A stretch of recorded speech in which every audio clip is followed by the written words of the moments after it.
네, 오늘은 코스피 5000 시대의 첫 발을 내딛는 역사적인 날입니다. 오늘 본회의에서 많은 국민께서 기대하시는 상법 개정안이 처리됩니다. 이번 상법 개정은 이재명 대통령님의 약속입니다. 또한 이전의 개정안보다 진일보한 개정입니다. 지난 3월에 주주에 대한 이사의 충실 의무, 전자주주 총회 의무화를 담은 상법 개정안이 본회의를 통과하였지만 한덕수 권한대행의 거부권 행사로 무산된 바 있습니다. 이번 개정안에는 기존 내용에 3% 룰이 추가되었습니다. 집중투표제, 감사위원 분리 선출 확대도 공청회를 열어서 의견을 수렴한 후에 7월 임시국회 내에서 처리하도록 최선을 다하겠습니다. 이번 상법 개정을 보면 정치는 정치인이 아니라 국민이 한다는 말을 다시 되새기게 됩니다. 오늘 성과를 함께 만들어주신 국민 여러분께 진심으로 감사드립니다. 이번 상법 개정은 경제개혁의 시작입니다. 민주당은 경제개혁 우려를 더욱 경청하고 의견을 수렴해서 정책과 입법에 반영해 가겠습니다. 민주당은 주권자인 국민의 대리인으로서 그 의무와 책임을 다하겠습니다. 민주당과 이재명 정부는 규칙이 지켜지는 공정한 시장을 만들어 코스피 5000 시대를 열겠습니다. 국정안정은 위기 극복, 민생 경제 회복의 전제입니다. 이재명 정부는 복합적 위기 상황에서 인수위 없이 출범했습니다. 새 정부가 제대로 일을 하려면 국정안정이 중요합니다. 오늘 김민석 국무총리 후보자에 대한 국회 인준안을 처리할 예정입니다. 지금의 위기 상황을 생각하면 국민의힘의 목리와 발목 잡기가 몹시 아쉽습니다.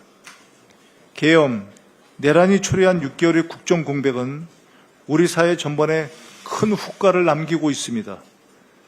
경제, 외교, 국방 등 분야를 가리지 않고 해야 할 일이 너무나 많습니다. 내각을 진두지휘할 총리의 인준을 더 지체한다면 국민이 용납하지 않을 것입니다. 국민주권정부, 이재명 정부에 대한 국민의 기대가 높습니다.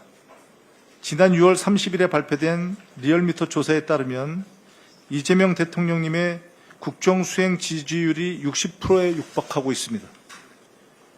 국민의 기대를 현실로 만들어내야 합니다. 김민석 총리 후보께서 대통령을 잘 보좌해 빠르게 국정을 안정시켜 주십시오. 안정된 국정을 기반으로 위기 극복, 민생 경제 회복에서 국민이 체감할 수 있는 성과들을 만들어 주시기 바랍니다. 민주당은 이재명 정부의 국정 안정과 성공을 든든하게 뒷받침하겠습니다. 이재명 정부와 합심해서 위기에 강한 대한민국, 모두가 잘 사는 진짜 대한민국을 만들어 가겠습니다. 이상입니다. 네, 다음은 진성준 정책위 의장님의 발언이 있겠습니다. 네, 상법 개정안이 오늘 다시 국회를 통과합니다. 지난 3월 13일 국회를 통과했지만 윤석열 정권의 거부권에 가로막혔던 법안입니다. 이번에는 이사의 주주 충실 의무와 전자주총 의무화에 더해서 사회이사 감사 선출에서 지배주주의 의결권을 3%로 제한하는 조항, 또 독립이사를 설치하는 조항까지 담았습니다. 합의에 이르지 못한 집중투표제와 분리선출 감사위원 확대 조항은 법제사법위원회에 공청회를 해가면서 추후에 처리해 나가겠습니다. 민주당은 이재명 당대표 시절부터 상법 개정을 당론으로 정하고 정책 디베이트를 개최하는 등 입법을 위해 전력을 기울여 왔습니다. 마침내 국민의힘과의 합의로 첫 결실을 거두게 되어서 기쁘게 생각합니다. 민주당과 이재명 정부는 상법 개정을 시작으로 코리아 디스카운트를 해소하고 코스피 5000 시대를 열어가겠습니다. 오늘 본회의에서는 계엄법 개정안도 처리됩니다. 다시는 내란 사태가 재발하지 않도록 하기 위한 첫 번째 법적 조치입니다. 국회의 계엄 해제 요구권을 충실하게 보장하고 계엄군과 경찰의 국회 진입을 금지하는 조항을 담고 있습니다. 이 법안 역시 여야가 합의했습니다. 민주당은 내란의 완전 종식과 민주주의 회복을 위해서 최선을 다하겠습니다. 새 정부가 출범하고 올 6월 달 우리나라 수출이 사상 최대 실적을 기록했습니다. 전체 수출액이 작년보다 4.3%나 증가했습니다. 6월 기준으로 역대 최대치입니다. 최대 수출 품목인 반도체는 전년 대비 11.6%, 자동차도 2.3% 늘었습니다. 하지만 대미 수출, 대중 수출은 감소했습니다. 트럼프발 관세 전쟁의 여파가 나타난 것이다, 이렇게 볼 수 있습니다.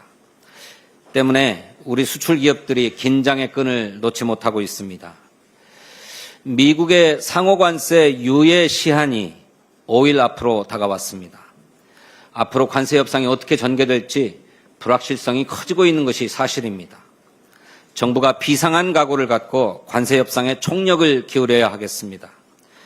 국익 최우선의 원칙 하에 한국과 미국 두 나라가 윈윈할 수 있는 협상 결과를 도출할 수 있도록 최선을 다해 주기를 바랍니다.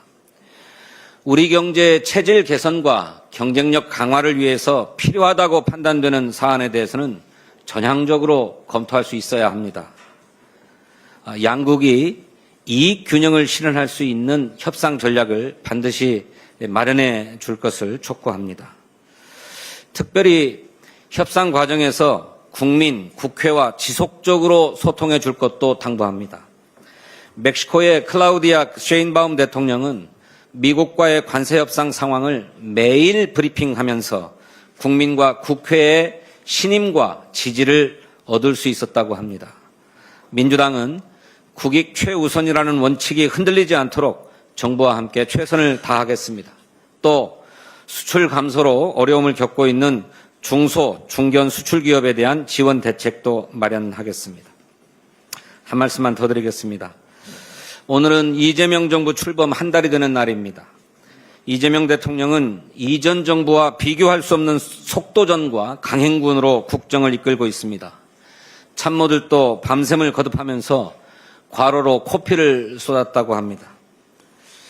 그렇지만 대통령 혼자서 모든 것을 감당할 수는 없는 것 아닙니까? 오늘 본회의에서 반드시 국무총리 임명동의안을 처리해서 힘을 보태야 합니다. 국민의힘도 본회의 표결에 참여할 것을 촉구합니다. 이 모든 사태가 정말 누구 때문에 벌어진 것입니까? 국정 정상화와 민생 경제 회복을 위해 달려가는 대통령을 도와주지는 못할 망정 발목을 잡아서야 되겠습니까? 국민의힘의 선택을 지켜보겠습니다. 감사합니다. 네, 다음은 문진석 원내운영수석의 발언이 있겠습니다. 네, 문진석입니다. 이재명 정부가 출범한 지 한 달이 됐습니다. 무엇보다 12.3 내란 이후 멈춰버린 대한민국 시계가 다시 돌아가기 시작했습니다. 정상외교는 본궤도에 올랐고 대통령과 야당 대표의 만남도 재개됐습니다. 이재명 대통령이 국회 시정연설 후에 야당 의원들과 악수를 나눈 장면은 정치의 보고이자 여야 협치의 상징적 장면이라 할 수 있습니다. 그리고 오늘 여야 협치의 첫 번째 성과로 상법 개정안을 국회 본회의에 상정합니다. 협치의 정신을 살려 총리 임명 동의안도 함께 처리합시다. 내일은 추경안을 처리할 예정입니다. 무엇보다 이번 추경안은 12.3 내란으로 초토화된 경제 위기를 극복하고 민생 회복을 알리는 신호탄이 될 것으로 믿습니다. 앞으로도 민주당은 내란 종식, 민생 회복, 사회 개혁, 국민 통합을 위해 주권자인 국민만 보고 뚜벅뚜벅 나아가겠습니다. 국민의힘의 12.3 불법 비상계엄 사과를 환영합니다. 아울러 유능한 정책 전문 정당으로 거듭나겠다는 송원석 비대위원장의 발언도 긍정적으로 평가합니다. 이미 말씀드렸듯 우리 모두는 대한민국을 위해 일하는 사람들입니다. 개혁과 혁신의 길에 보수와 진보의 구분은 없습니다. 지금 우리에게 필요한 것은 서로 다름을 인정하면서 조화를 이루는 것입니다. 국민의 삶과 나라를 위해 함께 지혜를 모으는 정치를 기대합니다. 그러나 내란 사범과 타협은 있을 수 없습니다. VGC다, 국방부와 합참 모르게 해야 된다, 삐라 살포도 해야 하고 불안감 조성을 위해 일부러 노출할 필요가 있다. VIP와 장관이 박수치며 좋아했다. 너무 좋아해서 사령관이 또 하라고 그랬다. 11월에도 무인기를 추가로 보냈다. 내란 특검이 확인한 녹취록 내용입니다. 12.3 비상계엄에 앞서 정당성과 명분을 만들려는 북풍 공작 시도는 특검이 수사로 밝혀야 할 핵심 의혹 중의 하나입니다. 윤 전 대통령과 관련자들은 특검에 출석해 진실을 밝혀야 합니다. 진실을 밝히는 일은 과거에 대한 예의이자 미래에 대한 책임이기 때문입니다. 감사합니다. 네, 다음은 허영 원내정책수석의 발언이 있겠습니다. 접경 주민의 생명보다 우선하는 자유는 없습니다. 대북 전단 살포는 표현의 자유 이전에 접경 지역 주민의 생명과 안전을 위협하는 문제입니다. 몇몇 개인의 정치적 퍼포먼스를 위해 군사적 긴장과 국민의 일상이 위협받는 상황은 더 이상 방치돼서는 안 됩니다. 이재명 대통령 취임 이후에 대북 확성기를 껐을 때 북측도 대응 수위를 낮추며 중단했고 오랜 시간 불안 속에 살아오던 접경 주민들은 비로소 평온을 되찾기 시작했습니다. 이제는 제도의 공백을 메워야 할 시점입니다.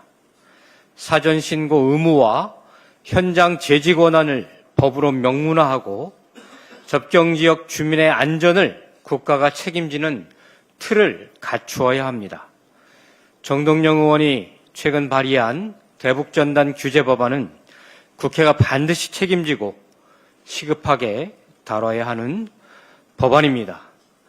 국민의힘에도 촉구합니다.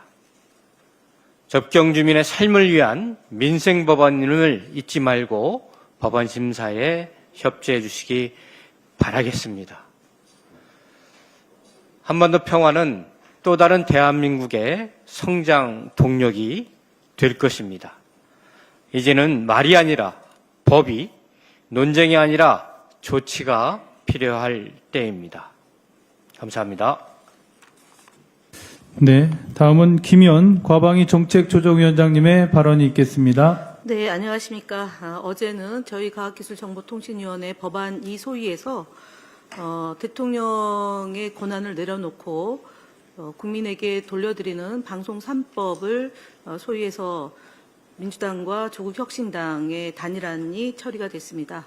물론 국민의힘은 최영두 간사만 참석해서 반대 의사를 표명했습니다. 그러나 저희는 국민과의 약속이고 지난 대선에서 국민에게 드린 약속을 지켰다라는 점에 매우 의미 있는 역사적인 날이었다는 소회를 먼저 말씀을 드리겠습니다.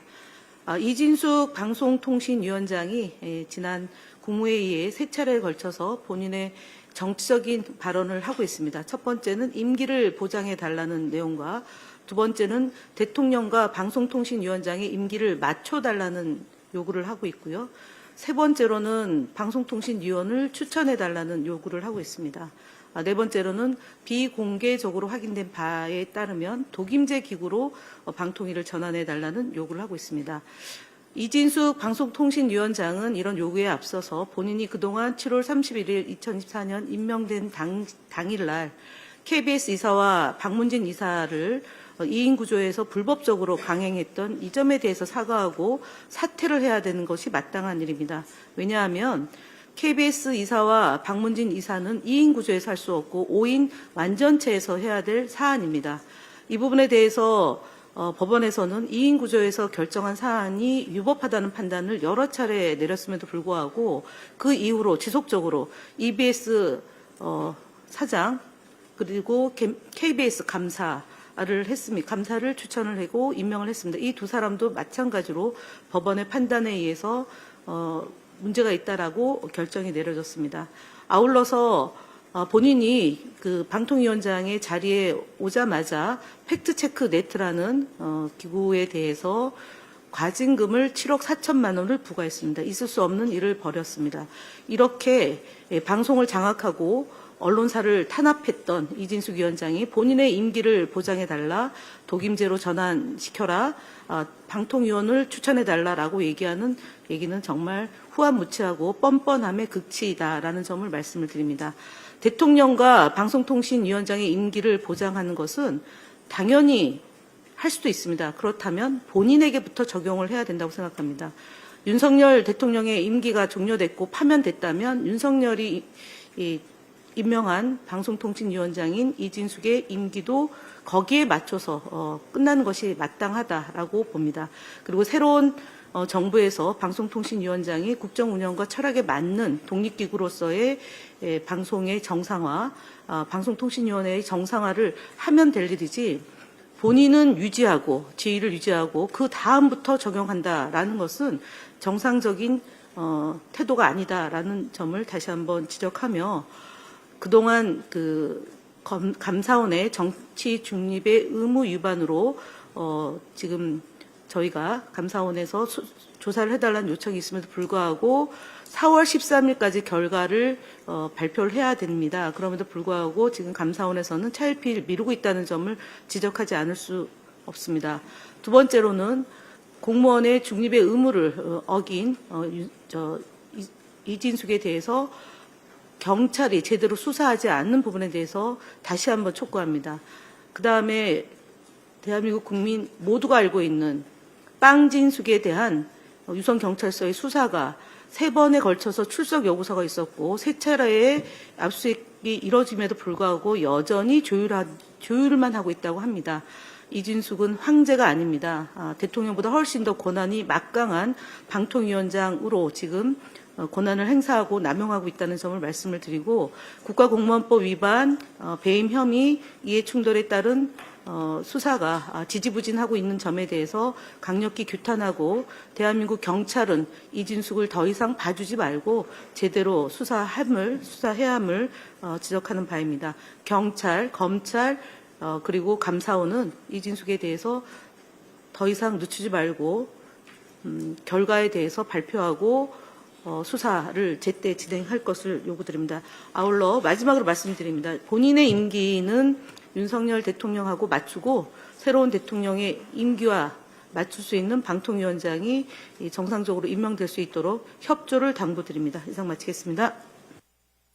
네, 이상으로 제42차 정책조정회의를 모두 마치겠습니다. 감사합니다.